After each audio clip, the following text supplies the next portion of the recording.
Hello everyone, welcome back to another brand new series. This is Zentangle Whiteout, a new series wherein we will be exploring a variety of tangles, but most importantly, we will be exploring what it looks like to tangle around an empty space. It is not always important that you fill up the entire tile. It is not important always to fill up the all sections of a string, right? If you have drawn a random string, it is not important always that you fill up every section created by the string. At times, leaving certain spaces empty adds to the look of the tile. So this is one area that is pretty exciting, and we would explore more of this factor in a tile in this series particularly, wherein we will leave certain white portions, highlight the white portion in a tile, make the empty sections of a string the highlight of a tile. Yeah, so that's this series all about. We will be working as it is with me with some very basic tools so that everybody can become a part of this series and enjoy tangling with me, right? So this was just a teaser that I posted where I just drew an outline of a fish and then tangled around it. There was also a heart shape whiteout that I posted as a teaser. So let's get started with today's session. I am working with a square tile. We'll see during the process, during the series, if we want to work on other shape tiles or other colored tiles also. But most importantly, most probably, I will be working on black and white only, right? Probably blue, I'm sorry, not blue, brown pens once in a while, yeah. So let's get started. So I have this white tile, regular white tile in front of me. And on this, I'm just going to draw a random string which will be like a square. I'm sorry, it is like a rectangle, I think. Yeah, not a square. And I'm going to add an outer aura or an outline, double line, right? So just drawn, going to use it as a string, but going to leave the center section empty as it is and make it the highlight of my tile. Yeah, so this is what I've drawn, and I plan to draw around, yeah, including a border. So let's get started and let's see how does the whiteout concept work. We can work with alphabets, we can work with different motifs like this, right? We can work with just random shapes like squares, rectangles, triangles, right? So we will try out all these things during this series. So let's get started right away. So I'm first going to introduce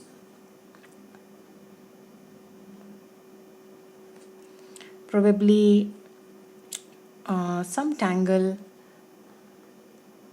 probably flux like this, growing on a stem here, right? So I will be mentioning the name of all these tangles as I record the video, so no need to worry about that. You can just start tangling with me. So flux is a Zentangle original, and it has this series of petal-like, balloon-like, droplet-like shapes. Generally, there is some spaces in between wherein you can comfortably insert some tipple.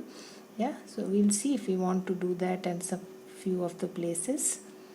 Yeah, something like this. Generally, tipple is a part of the tangle flux. Yeah.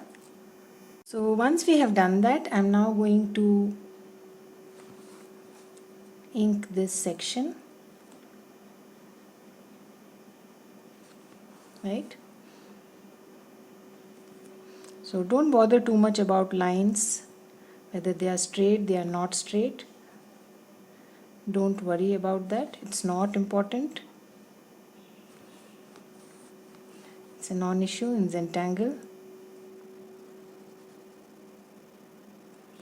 right? So done with that. Now up to us what kind of border. There's so many border tangles that you can choose from.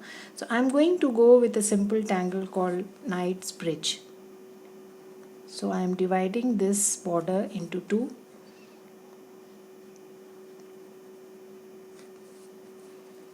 right? So those of you who have been following me for quite some time, I always like inserting certain drama factor, right? And that comes only when you choose certain drama tangles in your work. Yeah, they add. What are drama tangles? They involve a considerable inking. Inking is a part of such tangles and they immediately add drama to your work. Yeah, so Knightsbridge is a Zentangle original. Again, looks like a checkerboard, inspired from the Knightsbridge area of London, where this pattern is very commonly seen on floors and tiles. Yeah, so let's get started. So once we have drawn that square grid, I'm again going to add another thin aura here before I start inking my Knightsbridge, right? So now just start inking. If you want, you can add a little zen. Instead of inking it all together, you can always add a small orb, leave that portion and then ink the rest. Yeah, so a small little thing that you can do to add some zen to your Knightsbridge, although it looks equally nice without any such enhancement, right? So you have to ink alternate sections, four corners of each empty square to be inked, whichever way you find it comfortable to relate. Just ink. Take your time as you ink, don't hasten, don't haste up, right? So it is as much a part of drawing. You will not get that look unless you ink properly. Yeah, so take your time, and I'm going to do that exercise throughout. Yeah, so I'm still inking, just a few sections more left. So ink it at your own pace, no hurry, take your time. I'm still left with few more. Ink it nicely, don't leave any empty space, dots.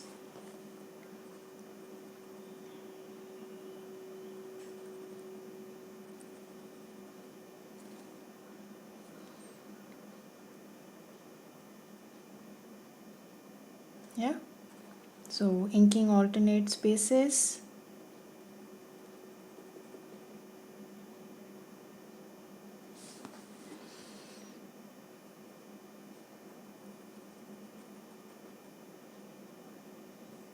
And we are almost done inking the last one now.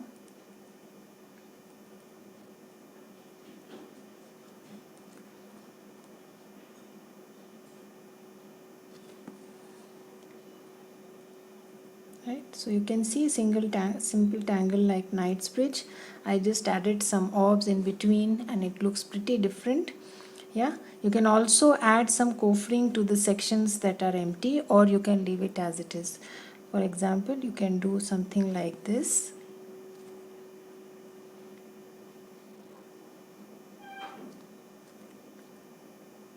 This is adding coffered look, right? So basically adding four dots at four corners, joining the dots to the corners and joining the dots with each other. Yeah, simple exercise adds to the look instantly. Spaces are small, so take your time and slowly go to each of these spaces.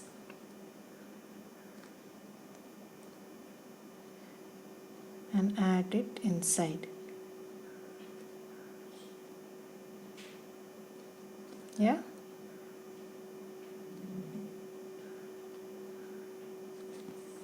so I'm going to do that. You can do at your own pace.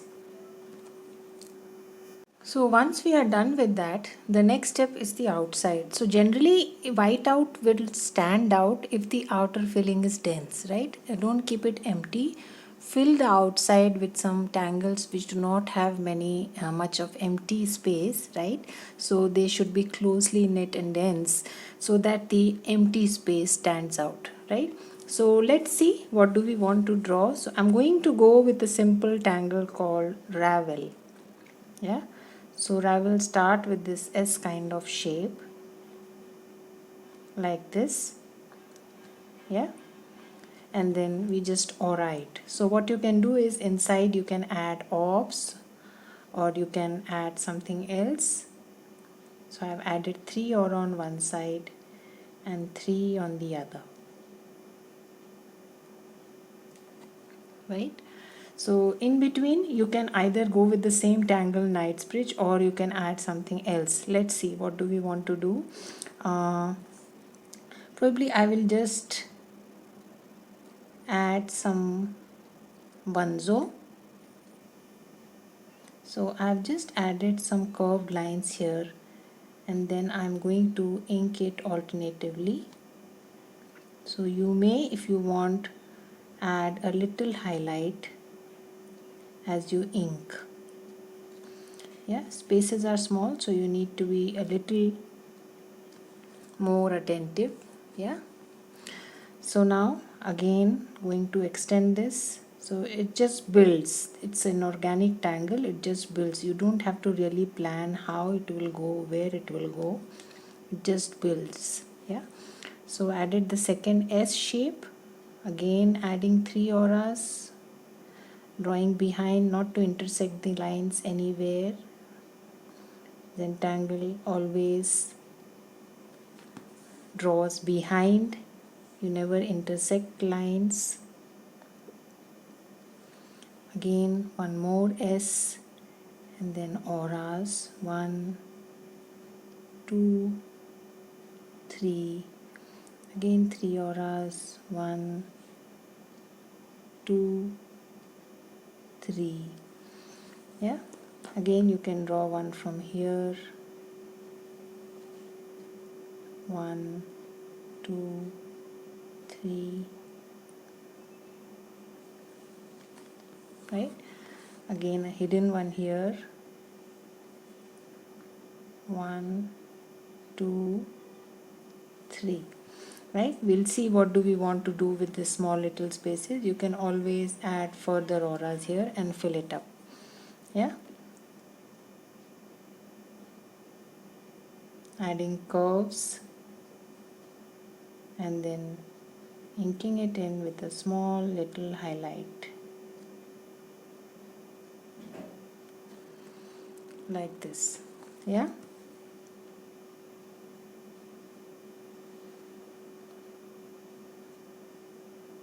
take your time, spaces are small, go slow.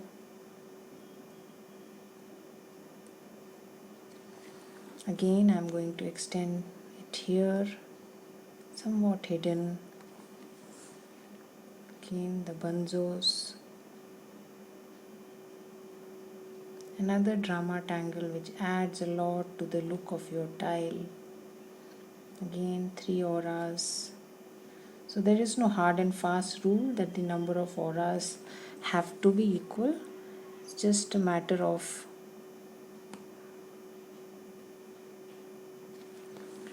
ensuring some kind of a symmetry, that's it. Otherwise it's not important. Yeah, as you can see I just filled up the remaining space. So I'm just going to go on like this, or if you want you can choose a mix of tangles. Let's see if you want to do that, right? So we can always add 1 or 2 bronze chairs in between. 3 auras, again 1, 2, 3, probably I'll add one more and then fill up this space like this. Yeah, again drawing behind,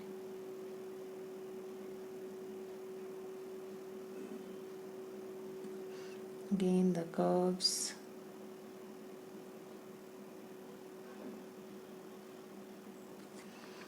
And again 3 auras, 1, 2 and 3. It's okay, you can add 4, you fill up the space, 1, 2 and 3. Yeah, again add that small inking inside your bunzo.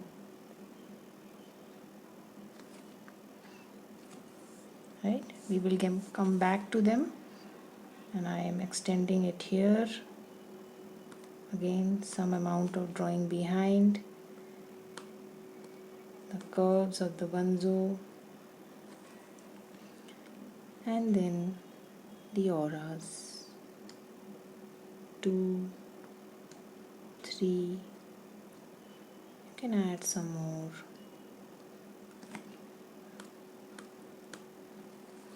Like this. Yeah, so I'm going to continue like this, and you can draw at your own pace. Take your time. 1, 2 and 3, 1, 2 and 3. Right, again add a nice one, add an S. So these are 2 consecutive S. The basic stroke is the S stroke, and I'm just building on it.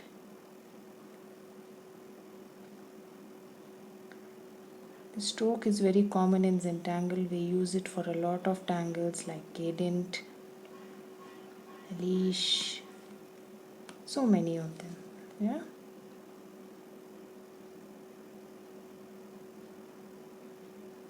fangle. Right, so let's extend like this, but probably I'm going to add some bit of Bronx cheers in between, just to add a little more zen. So we'll see, probably we'll leave few spaces where we can add some Bronx cheer.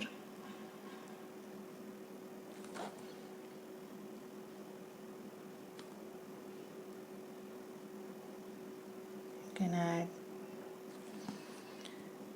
probably here some area.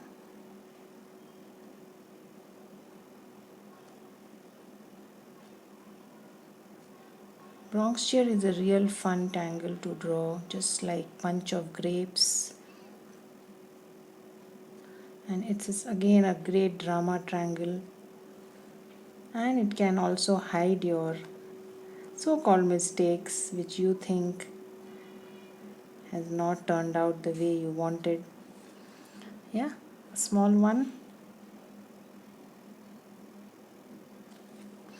and I will continue the same way.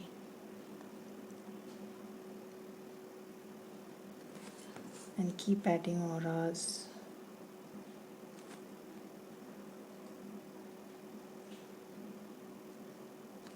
Right, and probably one here.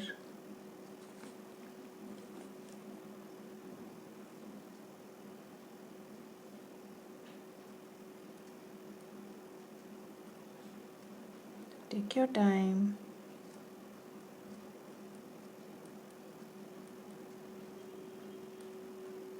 Add nice orbs. Fill them in, but leave some empty space inside. Right? Again, I'm going to add a nice S here. Going to continue like this and fill up the rest of the space. Yeah, so don't be in a hurry, just draw at your own pace. I've shown you how to draw, right? So I'm still continuing to add my ravel. Finished quite a bit here, adding the auras.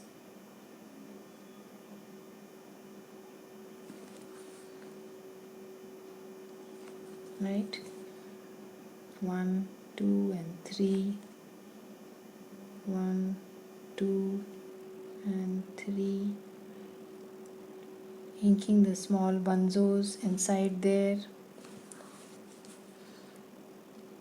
Again adding the S, drawing behind, adding the bunzo rings, and then adding the auras.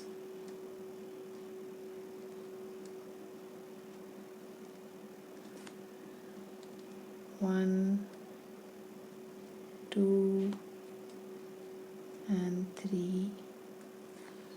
Yeah, so take your time, do that exercise.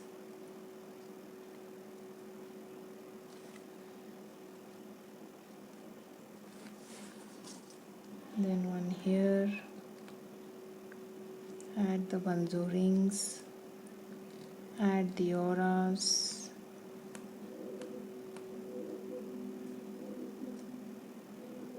small little spaces, so you need to be careful. Almost done here.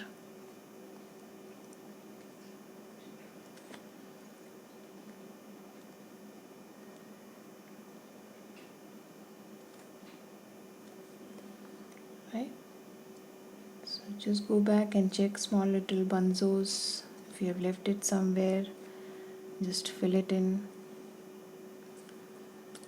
Right, so we are done with our tangling part. So let us now move on to shading.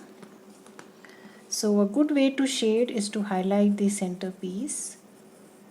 So you can do that first with your pencil, and then you can add some thick graphite or watercolor, whatever you feel like.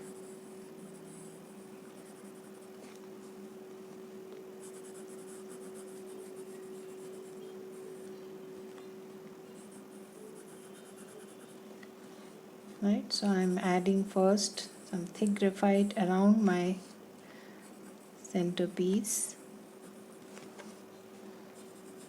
The rest of the tile, it is entirely up to you whether you want to highlight the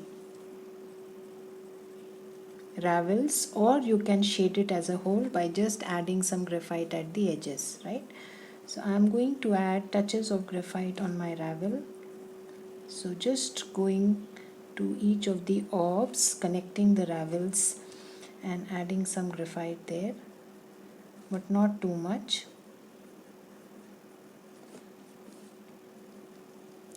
Preferably those which are away from my centerpiece.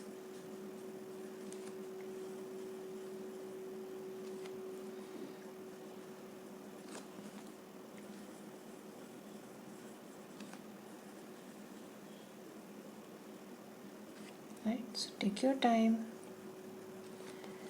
As far as this is concerned, the flux you can always add on one side, right, around the inner square or rectangle. Need not add on the ink sections actually. Right, so let's shade this much and then we shall see if we want to do something more. So make sure your ink has dried up. This Knightsbridge has some considerable inking, so the ink should not be wet, else you will damage your paper.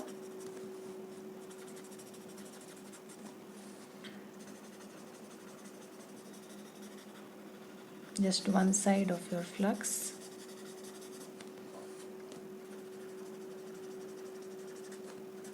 The outside of your centerpiece. So if your pencil is dark enough, I think it will suffice. However, if you're not happy with it, you can use the brush pen or the gray watercolor pencil to re-emphasize it. Yeah, I've done that many times, so I think by now you know how do I do that. Just a touch around these beautiful ravel.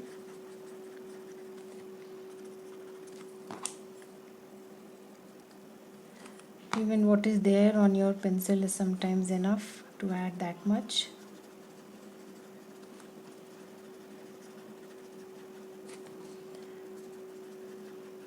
Just a little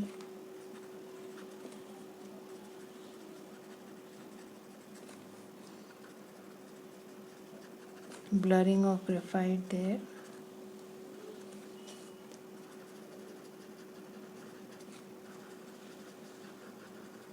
Make sure the ink is dry because you have inked your bunzo also. Yeah, so it should be dry. You can always highlight your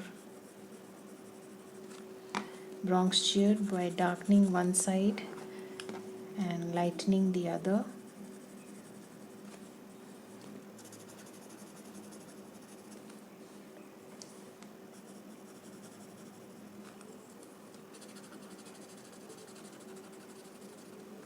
Right, so once we are done with that, just adding some on the inside also.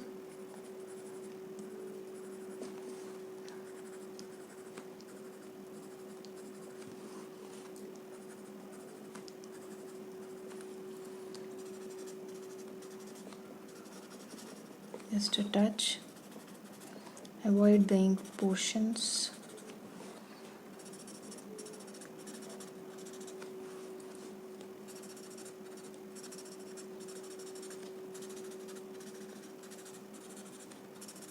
Yeah, so once you're done with that, now pick up your white chalk, and just highlight the center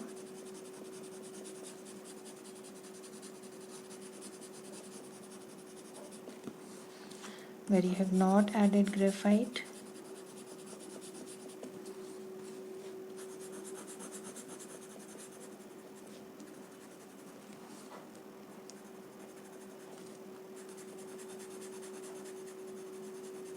Right, use a different blending stuff and just soften it.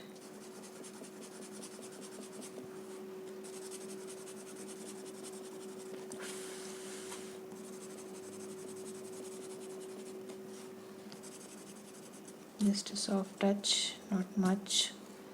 Right, and then you can add some graphite on the other side of your bronze shears.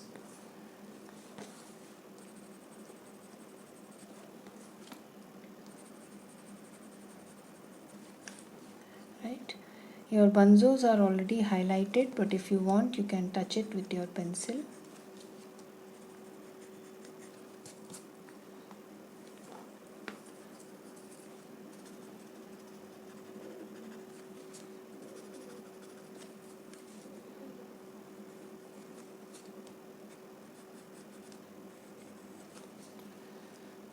Yeah, will give the additional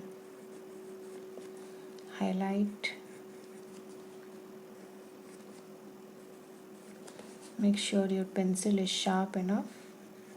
You just have to run it over the line, the highlight that you have already given.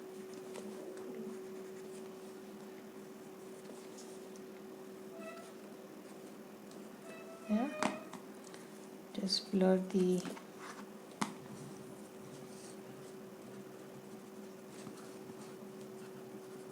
white chalk, and then finally, if you want, you can re-emphasize a little with your brush pen, the gray brush pen. You can always add little touch on the lower part of your centerpiece. Not much.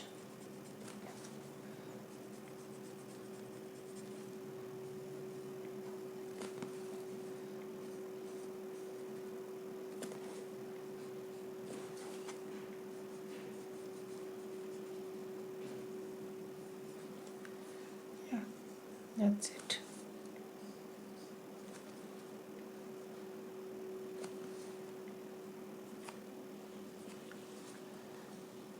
Yeah, so that's our tile for today. You want, you can shade your ravel a little more. For example, some spaces like these, you can always add touches where lines are intersecting. But I don't want the entire thing go gray, so I'm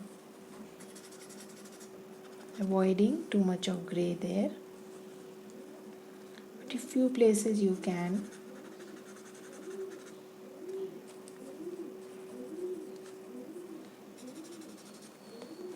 Yeah.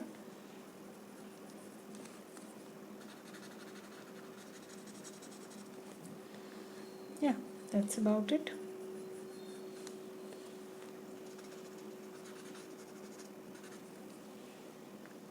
You want, you can also give highlights with your chalk on the ravel. For example, something like this.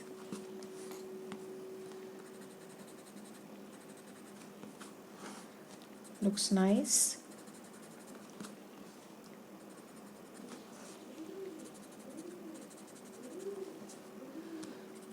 Again, it's optional.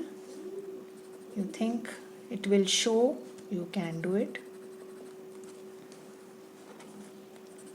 So it will show only when there are discrete gray and white sections, otherwise it will just get lost, right? So you can add those highlights to your ravel also. Take your time and slowly do that exercise for all.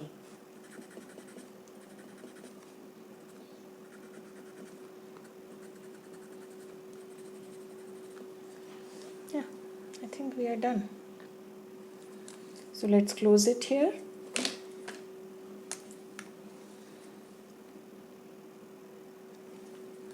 Must sign and date it.